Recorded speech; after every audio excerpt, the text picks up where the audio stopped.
श्वेत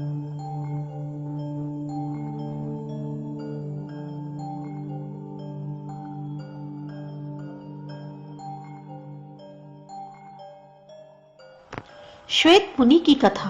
शैलादि बोले, ब्रह्मा ने जब ब्राह्मणों से इस प्रकार कहा तो उन्होंने श्वेत की पुण्य कथा को पूछा।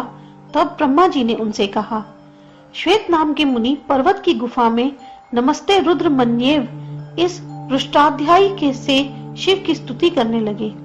महातेजस्वी काल श्वेत मुनि को लेने के लिए उसके पास आया। श्वेत इस काल को देखकर शंकर भगवान की स्तुति करने लगा। त्रयंबक, सुगंधी, पुष्टिवर्धन इत्यादि नामों से शिव को पुकार कर कहने लगे कि मृत्यु मेरा क्या कर सकता है, मैं मृत्यु का भी मृत्यु हूँ। यह देखकर काल बोला, हे श्वेत, आ इस पूजा से कुछ फल नहीं होगा। रुद्र, विष्णु कोई भी मेरे द्वारा पकड़े हुए तुझको अब नहीं बचा सकता है। जिसको लेने के लिए मैं उठ खड़ा हुआ उसको क्षण मात्र में यमलोक को पहुंचा देता हूँ। अब तू आयु रहित है और मैं तुझे को लेने आया हूँ, तैयार खड़ा हूँ। उसके इस प्रकार भयंकर वचन सुनकर हा रुद्र इस प्रकार कह के मुनि विलाप करने लगे। महादेव को और काल को देखकर श्वेत मुनि बोला, हे काल, तू मेरा क्या कर सकता है? ये मेरे नाथ ऋषभ ध्वज हैं।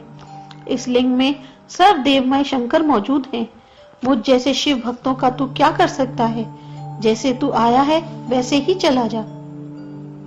तीक्ष्ण धार वाले भयंकर काल ने श्वेत मुनि के ऐसे वचन सुनकर पाश हाथ में लेकर सिंह की तरह गर्जना करके मुनि को पाश में बांध लिया और बोला, हे श्वेत, तुझे यमलोक के लिए जाने के लिए मैंने पाश में बांध लिया। देव रुद्र ने क्या किया? तेरी भक्ति और पूजा ने क्या फल दिया? इस लिंग में स्थित रुद्र बिना चेष्टा वाला है, कैसे पूजनीय है? फिर सदाशिव उस द्विज को मारने के लिए आए हुए इस काल को देखकर हंसते हुए और 3 रूप में प्रकट हुए। उनको देखकर काल ने भय से क्षण मात्र में ही जीवित मुनि को छोड़ दिया और मुनि के समीप में ही ऊंचे स्वर से शब्द करता हुआ गिर पड़ा और काल के भी काल शिव को देखकर स्वयं मर गया। देवगण ऊंचे स्वर से महेश्वर अंबा की स्तुति करने लगे तथा शिव की मूर्धा पर फूलों की वर्षा करने लगे। काल को मरा हुआ देखकर विस्मित हुए शैलादि ने शंकर को प्रणाम किया।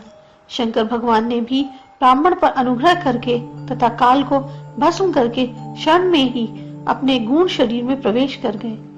इसलिए हे ब्राह्मणों, मृत्युंजय शंकर की पूजा करनी चाहिए।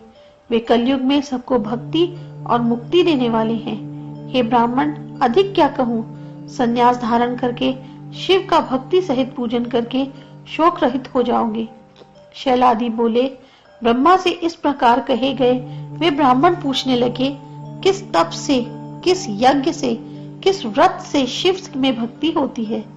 ब्रह्मा ने कहा कि हे ब्राह्मणों, ना दान से, ना तप से, ना व्रतों से, ना योग शास्त्रों से भक्ति होती है, किंतु भगवान की प्रसन्नता भक्ति से होती है। यह सुनकर मुनि लोग बड़े प्रसन्न हुए तथा स्त्री पुत्रों सहित ब्रह्मा को प्रणाम किया। इस प्रकार पशुपति की भक्ति धर्म, अर्थ, काम के देने वाली है, विजय देने वाली, मृत्यु से जय प्रदान करने वाली है।